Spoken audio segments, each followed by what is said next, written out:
Hi friends, welcome to Telugu bus. ఒక 4 డేస్గా మనం videos చేయట్లేదు. ఎందుకు చేయట్లేదో నాకు తెలిసి మీకు కూడా తెలిసే ఉంటుంది. మన ప్రెడిక్షన్స్ అన్నీ రివర్స్ అవుతున్నాయి అనమాట. అంటే మనం ఎంత అనాలిసిస్ చేస్తున్నా సరే కొన్నిసార్లు లక్ ఫ్యాక్టర్ కూడా మనకు ఉండాలి. ఆ లక్ ఫ్యాక్టర్ కనిపించలేదు. అందుకే కొంచెం రెస్ట్ తీసుకొని ఫ్రెష్ మైండ్తో స్టార్ట్ చేద్దాము అని చెప్పి ప్రిడిక్షన్స్ ఆపాను. ఇక్కడ ఈ రోజు నుంచి ద బెస్ట్ ప్రిడిక్షన్స్ ఇవ్వడానికి ట్రై చేస్తాను. అంటే బెస్ట్ అంటే నేను అందరిలాగా ఏదో ఇంక ఈ రోజు నుంచి బ్యాక్ టు బ్యాక్ అన్ని అవి ఇచ్చేస్తానని చెప్పట్లేదు. ఎందుకంటే ప్రిడిక్షన్స్ ఎప్పుడూ కూడా మన చేతుల్లో ఉండవు. మనం అనాలిసిస్ మాత్రమే చేస్తాము. ద బెస్ట్ ఇవ్వడానికి ట్రై చేస్తానని చెప్తున్నాను. ఖచ్చితంగా ద బెస్ట్ అంటే ఇన్ని రోజులు ఇచ్చిన దానికన్నా ద బెస్ట్ ఇవ్వడానికి అయితే నేను ఖచ్చితంగా ట్రై చేస్తాను. వెంటనే వెళ్ళి తెలుగు బస్ టెలిగ్రామ్ ఛానల్లో జాయిన్ అవ్వండి. అండ్ జెర్సీ విన్నర్స్ అని చెప్పాలన్నమాట. ఒక 3-4 డేస్గా ప్రాసెస్ని ఆపాను, కానీ ఒక 5 మెంబర్స్ని కాంటాక్ట్ అయ్యారనమాట ఫ్రైడే రోజు. సో ఆ 5 మెంబర్స్ని ఒకసారి చూసాము అంటే నరేంద్ర, జాకీర్, నాయక్, శివ, రవి. సో వీళ్ళు జెర్సీస్ గెలుచుకున్నారు. వీళ్ళని కాంటాక్ట్ అవ్వడం జరిగింది. వీళ్ళకు జెర్సీస్ పంపించడం కూడా జరిగింది. అండ్ జెర్సీస్ అనేవి మీకు ఒక 4 to 5 డేస్లో depends upon me pin code అనమాట. అంటే నా దగ్గర నుంచి మీకున్న డిస్టెన్స్ని బట్టి ఆ జెర్సీస్ మీకు రీచ్ అయిపోతాయి. అండ్ కొంతమంది జెర్సీస్ పంపించేసాక టెన్షన్ పడుతున్నారు అనమాట, త్వరగా మెసేజ్లు చేయడము. సో ఇలాంటివి ఏం చేయాల్సిన అవసరం లేదు, ఎందుకంటే ఖచ్చితంగా జెర్సీస్ మీకు వస్తాయి. సో మరి జెర్సీ గివ్ అవేలో పార్టిసిపేట్ చేయాలి అంటే ఏం చేయాలి? డిస్క్రిప్షన్ బాక్స్లో మన తెలుగు బస్ టెలిగ్రామ్ ఛానల్ ఉంది, లింక్ ఉంది. దాన్ని ఫాలో అవ్వండి, మన తెలుగు బస్ టెలిగ్రామ్ని. అలాగే మన యూట్యూబ్ ఛానల్ సబ్స్క్రైబ్ చేసుకోండి. ఆ తర్వాత చిన్న పని ఏంటి అంటే ఈ వీడియో కింద కామెంట్ సెక్షన్లో మీ నేము, మీ ఇన్స్టాగ్రామ్ ఐడి, మీ ఫోన్ నెంబర్ ఈ 3 కామెంట్ చేశారు అంటే నేను మిమ్మల్ని కాంటాక్ట్ అవుతాను. ప్రైవసీకి ఎటువంటి ఇష్యూస్ లేవు, ఎందుకంటే ఆ కామెంట్స్ నాకు మాత్రమే కనిపిస్తాయి. అండ్ ఇంకొక చిన్న విషయం కూడా చెప్పాలి.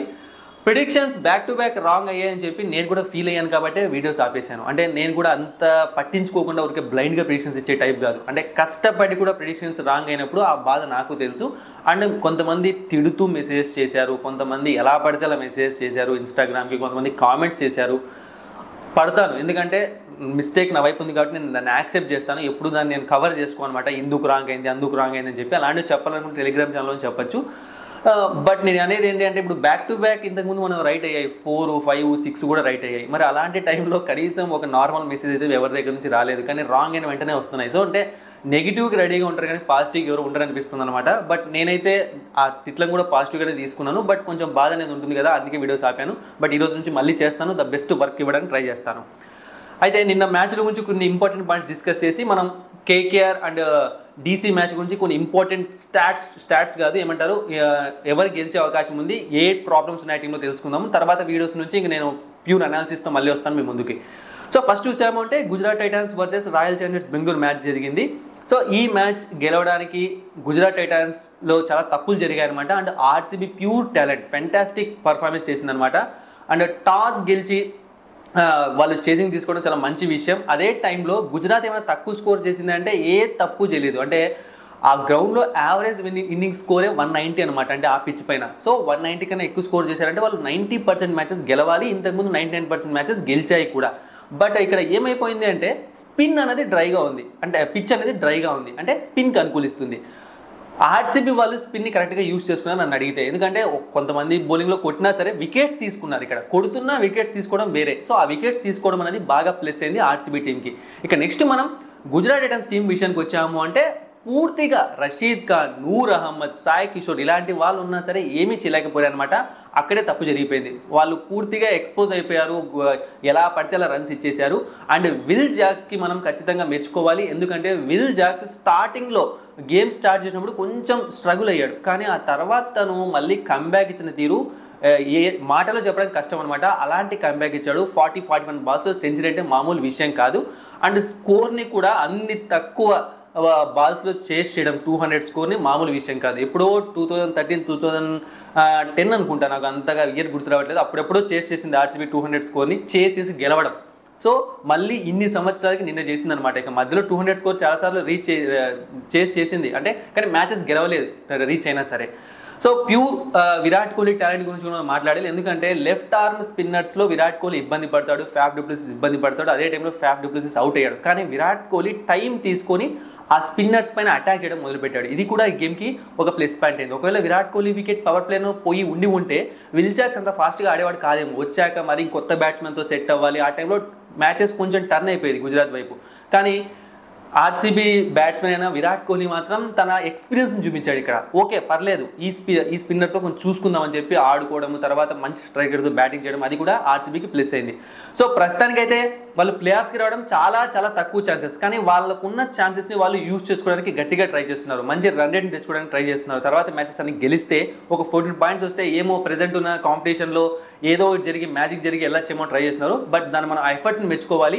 ఇక ఆర్సీబీ టీం విషయానికి వచ్చామంటే బౌలర్స్ చాలా ఇంప్రూవ్ అయిపోయారు అనమాట. అంటే వీళ్ళు పూర్తిగా ఇక ఫారిన్ బౌలర్స్ పక్కన పెట్టేసి ఇండియన్ బౌలర్స్ మీద డిపెండ్ అవుతున్నారు. కరెక్టే కదా, మరి ఇప్పుడున్న పిచ్చెస్ పైన ఏ బౌలర్ వేసినా కొడుతున్నారు. అలాంటి టైంలో ఇక ఫారిన్ బౌలర్ అయితే ఇండియన్ బౌలర్ అయితే అండ్ మొహమ్మద్ సిరాజ్ మంచిగా బౌలింగ్ చేయడం టీంకి బాగా ప్లస్ అవుతుంది. ఇక స్పిన్నర్స్ రూపంలో స్వప్నిల్ సింగ్ టీంకి బాగా యాడ్ అవుతున్నాడు. ఇక కరణ్ శర్మ కూడా ఓకే. సో ఈ విధంగా ఆర్సీబీ టీం అయితే కొంచెం లేట్గా కంబ్యాక్ ఇచ్చింది అనిపిస్తుంది. బట్ ఈ కంబ్యాక్ అనేది ఆ ఎఫర్ట్స్ అనేవి చూద్దాం ప్లే ఆఫ్స్కి యూజ్ అవుతాయేమో. ఇక నెక్స్ట్ మనం సిఎస్కే వర్సెస్ ఎస్ఆర్హెచ్ మ్యాచ్ విషయానికి వచ్చాము అంటే ఎస్ఆర్హెచ్ ఫస్ట్లోనే తప్పు చేసేసింది. పూర్తిగా టాస్ గెలిచిన వెంటనే వాళ్ళ బలం ఫస్ట్ బ్యాటింగ్ చేయడం. ఆ విషయం తెలిసి కూడా ప్యాట్ కమిన్స్ అంటే ట్రోలింగ్స్ చూస్తున్నాం కదా, ఏమంటున్నారు అంటే ఎస్ఆర్హెచ్ ఫస్ట్ బ్యాటింగ్ అయితేనే గెలుస్తుంది, సెకండ్ బ్యాటింగ్ గెలవలేదు. మేబీ దీన్ని పర్సనల్గా తీసుకున్నారేమో అనిపించింది. ఓకే మనం చేసి గెలుద్దాం అంటే చూపిద్దాం ప్రపంచానికి మన బ్యాటింగ్ డిపార్ట్మెంట్ చేసింగ్లో కూడా స్ట్రాంగ్గానే ఉంటుందని చెప్పి అనుకున్నారేమో. అండ్ అదే టైంలో లాస్ట్ మ్యాచ్ వీళ్ళు సిఎస్కే పైన స్కోర్ చేసి గెలిచారు. సో ఇలాంటివన్నీ మరి మనసులో పెట్టుకున్నారేమో తెలియదు, కానీ టోటల్గా మిస్టేక్ అనేది అక్కడే జరిగిపోయింది. అండ్ పిచ్ అనేది ఏం ప్రాబ్లం లేదు, చాలా మంచి బ్యాటింగ్ వికెట్ అనమాట. అంటే 260, 250 వికెట్ కాదు, కానీ ఒక 200, 190, 180 వికెట్, ఈ వికెటే సిఎస్కే వాళ్ళు చాలా మంచిగా బ్యాటింగ్ చేశారు. అయితే ఇక్కడ సిఎస్కే టీంలో ఉన్న మిస్టేక్స్ గురించి మాట్లాడామంటే మ్యాచ్ గెలిచినా సరే రుతురాజ్ గైక్వాడ్, శివం దుబే పైన సిఎస్కే టీం బాగా డిపెండ్ అవుతుంది. ఒకవేళ రుతురాజ్ గైక్వాడ్, శివం దుబే ఫెయిల్ అయితే ఎవరు బ్యాటింగ్ చేస్తారో మంచిగా. ఎందుకంటే డారెల్ మిచెల్ లాస్ట్ మ్యాచ్ ఆడినప్పటికీ నేనైతే తను పూర్తి ప్రైమ్ ఫామ్లో ఉన్నాడని చెప్పుకోవట్లేదు, ఎందుకంటే నాకు డౌట్ ఇప్పటికీ.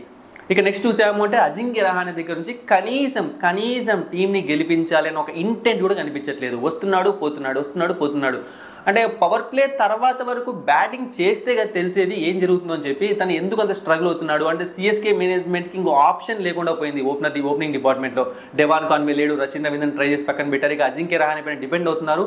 తనేమో ఏమాత్రం కూడా ట్రై చేయట్లేదు అనమాట మ్యాచ్ని గెలిపించడానికి. సో నేను ఏం చెప్తున్నాను అంటే బ్యాటింగ్ డిపార్ట్మెంట్లో చాలా ప్రాబ్లమ్స్ ఉన్నాయి, ముందు నుంచి చెప్తున్నాము. అవన్నీ ఇప్పుడు ఓకే, ఇంపార్టెంట్ మ్యాచెస్ ప్లే ఆఫ్స్కి దగ్గరకు వచ్చినప్పుడు, లేకుంటే ప్లే ఆఫ్స్కి వెళ్ళారనుకుందాము, తర్వాత ఆ టైంలో నాకౌట్ మ్యాచెస్లో ఇలా ఆడితే టీం ముందుకు వెళ్ళడం కష్టమైపోతుంది. సో ఈ విధంగా సిఎస్కే టీం మ్యాచ్ గెలిచినప్పటికీ తప్పులైతే బయటకు ఎక్స్పోజ్ అవుతూ వస్తున్నాయి. అండ్ ఇంకొక విషయం మనం రుతురాజ్ గైక్వాడ్ గురించి మాట్లాడాలి. దానికి హ్యాట్స్ ఆఫ్ చెప్పాల్సింది. అంటే పర్సనల్ రికార్డ్స్ కోసం ఆడకుండా, మీరు లక్నోతో ఒక మ్యాచ్ చూసారంటే ఆ రోజు రుతురాజ్ గైక్వాడ్ సెంచరీ చేశాడు. ఆ రోజు కూడా తన సెంచరీ కోసం లాఫ్టెడ్ షాట్ ఆడే సెంచరీ చేసుకున్నాడు. అంటే క్యాచ్ అవుట్ అవుతాన్న భయం లేకుండా టీం కోసం రన్స్ కావాలి.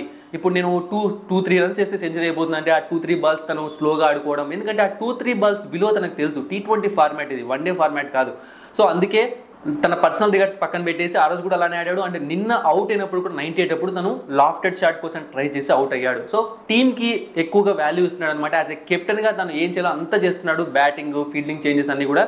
దానికి రుతురాజ్ గైక్వాడ్కి మనం హ్యాట్స్ ఆఫ్ చెప్పాల్సిందే, పర్సనల్ రికార్డ్స్ కోసం ఆడట్లేదు కాబట్టి. ఇక మనం వచ్చేద్దాము ఇంపార్టెంట్ టాపిక్లోకి. Delhi Capitals and Kolkata night riders, అంటే కోల్కతా హోమ్ గ్రౌండ్లో మ్యాచ్ జరగబోతోంది. కోల్కతా ఢిల్లీని ఆపుతుందా? ఈ రెండు టీమ్స్ సేమ్ టీమ్సే. ఏంటి అంటే ఈ రెండు teams Feroz Shah Kotla ground and Eden Gardens గ్రౌండ్లో కూడా ఫ్లాట్ వికెట్స్ ఉన్నాయి. రెండు టీమ్స్ రెచ్చిపోయి బ్యాటింగ్ చేస్తున్నాయి. 250, 260 చాలా ఈజీగా కొట్టేస్తున్నారు. కానీ రెండు టీమ్స్లో డిఫరెన్స్ ఏంటి అంటే ఇక్కడ కేకేఆర్ టీం కొట్టిన స్కోర్ని డిఫెండ్ చేసుకోలేకపోతుంది. ఈవెన్ మీరు ఆర్సీబీతో ఒక మ్యాచ్ చూసారంటే ఒకరంతా గెలిచారు కదా, ఆ మ్యాచ్ కూడా ఆర్సీబీనే గెలవాలి. ఆ రోజు ఆర్సీబీ బ్యాట్స్మెన్స్ తప్పు చేసి మ్యాచ్ను కోల్పోయారు, లేకుంటే ఈజీగా గెలవాల్సింది. ఈ రోజు ఇంకా కొంచెం కంఫర్టబుల్ పొజిషన్లో ఉండేవాళ్ళు. సో అది వేరే విషయం. కానీ ఢిల్లీ క్యాపిటల్స్ టీంలో ఏమవుతుంది అంటే డిఫరెన్స్ ఏం కనిపిస్తుంది అంటే ఇక్కడ బౌలింగ్ డిపార్ట్మెంట్లో. అంటే నన్ను అడిగితే కేకేఆర్ బౌలింగ్ డిపార్ట్మెంట్ చాలా స్ట్రాంగ్ నా దృష్టిలో ఢిల్లీ క్యాపిటల్స్ కన్నా. కానీ ఎవరు వికెట్స్ తీసుకోవట్లేదు ఇక్కడ. కానీ ఢిల్లీ క్యాపిటల్స్ టీంలో చూసాము అంటే కుల్దీప్ యాదవ్ వికెట్ తీసుకుంటున్నాడు, అక్షర్ పటేల్ వికెట్స్ తీసుకుంటున్నాడు, అండ్ అలాగే ముఖేష్ కుమార్ ఒక మ్యాచ్లో పోయినా ఇంకొక మ్యాచ్లో వికెట్స్ తీసుకుంటున్నాడు. అతనికి తోడు రషీద్ సలాం, సో అతను కూడా వికెట్స్ తీసుకుంటున్నాడు. అంటే ఇక్కడ ఏమవుతుందంటే ఫాస్ట్ బౌలింగ్ డిపార్ట్మెంట్లో కన్సిస్టెన్సీ ప్రాబ్లమ్స్ ఉన్న స్పిన్నర్స్ కుల్దీప్ యాదవ్, అక్షర్ పటేల్ టీంని ఒకవేళ స్కోర్ కొట్టిస్తున్నారు. ఓకే, ఓవర్కి 15, 16, 18 కొట్టినా సరే ఒక వికెట్ తీసుకున్నాము అంటే ఆటోమేటిక్గా ఆపోజిషన్ టీం డౌన్ అవుతుంది. అదే ఢిల్లీ క్యాపిటల్స్ చేస్తుంది. కానీ కేకేఆర్ టీం విషయానికి వచ్చేసరికి ఎవ్వరు కూడా వికెట్స్ తీసుకోవట్లేదు. ఈవెన్ సునీల్ నరేన్ ఎకానమీని మెయింటైన్ చేయగలుగుతున్నారు కానీ వికెట్స్ తీసుకోవట్లేదు. సో ఇది కేకేఆర్ టీంని బాగా దెబ్బ కొడుతుంది. ముఖ్యంగా హర్షిత్ రాణా ఫామ్లో ఉన్న బౌలర్ కూడా వికెట్స్ తీసుకోలేకపోతున్నాడు. ఇక అనుకూల్ రాయ్ అంటున్నారు, శ్రేయస్ శర్మ అంటున్నారు. ఫ్లాట్ వికెట్స్ పైన ఎందుకు మీకు స్పిన్నర్? మీకు తెలుసు అది ఫ్లాట్ వికెట్ అని చెప్పి, అంటే స్పిన్నర్తో కన్ఫ్యూజ్ చేద్దామని ఎవరు కన్ఫ్యూజ్ అవ్వరు. సో ఆ టైంలో వైభవ్ వరాల లాంటి వాళ్ళని వాడుకోవడమే బెటర్ అనిపిస్తుంది.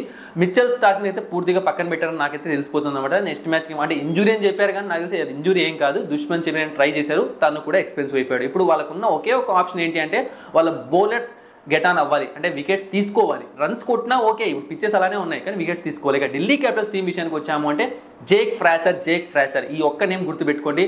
ఒకవేళ ఇతను పవర్ ప్లేలో 2-3 ఓవర్స్ ముందే అంటే ఏ స్కోర్ కొట్టకుండా ఒక 10-15-20 రన్స్ కొట్టి అవుట్ అయ్యాడు అంటే ఆ రోజు ఢిల్లీ క్యాపిటల్స్ ఎంత స్కోర్ చేస్తుందో అది ఢిల్లీ క్యాపిటల్స్ బలం అవుతుంది. ఎందుకంటే జేక్ ఫ్రాసర్ ఒంటి చేత్తో గేమ్స్ని టర్న్ చేస్తున్నాడు.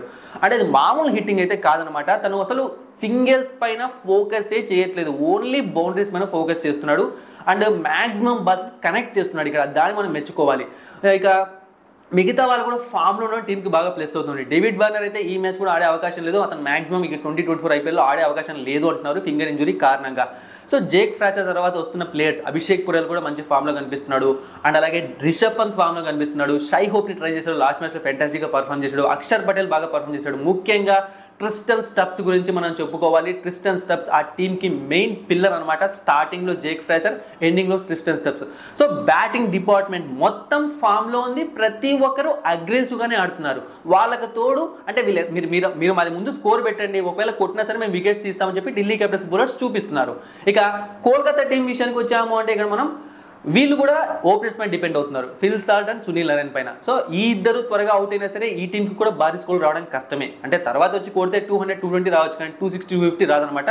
కానీ ఇక్కడ వాళ్ళ స్కోర్ని కాపాడుకోవడానికి వాళ్ళ బౌలర్స్ ముందుకు రావట్లేదు. నేను మెయిన్గా చెప్పేది ఏంటి అంటే కేకేఆర్ బౌలింగ్ డిపార్ట్మెంట్ చాలా వీక్గా కనిపిస్తుంది. పేర్లు స్ట్రాంగ్గా ఉన్న బౌలింగ్ వీక్గా ఉంది.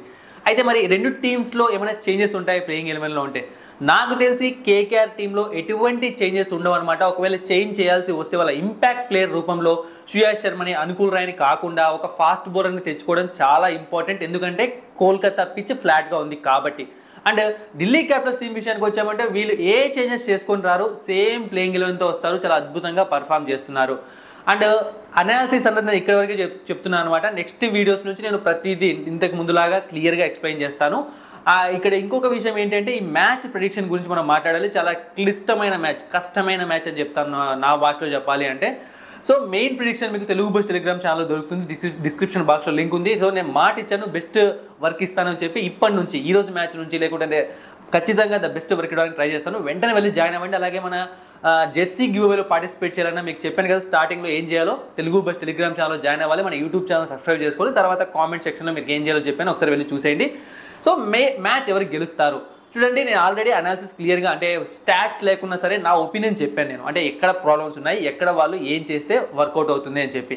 ఇక్కడ చూసుకున్నాము అంటే ఒకవేళ కేకేఆర్ ఫ్లాట్ వికెట్తో వచ్చింది అంటే మళ్ళీ మేము ఫ్లాట్ వికెట్తోనే వస్తాము, మాకు ఏ ప్రాబ్లం లేదు అనుకుంటే మాత్రం ఏ టీం చేస్ చేస్తే ఆ టీం మ్యాచ్ గెలుస్తుంది. అది కేకేఆర్ అవ్వచ్చు, ఢిల్లీ అవ్వచ్చు. ఫ్లాట్ వికెట్తో వస్తే మాత్రమే. లేదు వికెట్ని కొంచెం చేంజ్ చేసుకొని వస్తాం మాకు, ఎందుకంటే హోస్ట్ వాళ్ళే కాబట్టి మాకు అనుగుణంగా మా స్ట్రాంగ్ పాయింట్స్ ప్రకారం పిచ్ని తయారు చేసుకుంటాము అంటే అప్పుడు మ్యాచ్ను మనం చాలా జాగ్రత్తగా అనాలిసిస్ చేయాల్సి వస్తుంది. ఎందుకంటే ఆ టైంలో జేక్ ఫ్రాసర్ పైన ఢిల్లీ క్యాపిటల్స్ విజయం అన్నది ఆధారపడి ఉంటుంది. సో ఒకవేళ వికెట్ని చేంజ్ చేసుకొని వస్తే మాత్రం కేకేఆర్కి గెలవడానికి ఛాన్సెస్ పెరుగుతాయి, లేదంటే మాత్రం ఏ టీం చేస్తే ఆ టీం గెలుస్తుంది. సో మెయిన్ ప్రిడిక్షన్ అనేది నేను తెలుగు బస్ టెలిగ్రామ్ ఛానల్లో తప్పకుండా గెలిచే మ్యాచ్ ఇస్తాను అనుకుంటున్నాను, ఈరోజు ఖచ్చితంగా ఇస్తాను. సో వెంటనే వెళ్ళి జాయిన్ అవ్వండి, డిస్క్రిప్షన్ బాక్స్లో లింక్ ఉంది. Thank you for watching and supporting మీ. మరిన్ని ఇంట్రెస్టింగ్ వీడియోస్ కోసం సబ్స్క్రైబ్ చేయడం మర్చిపోకండి.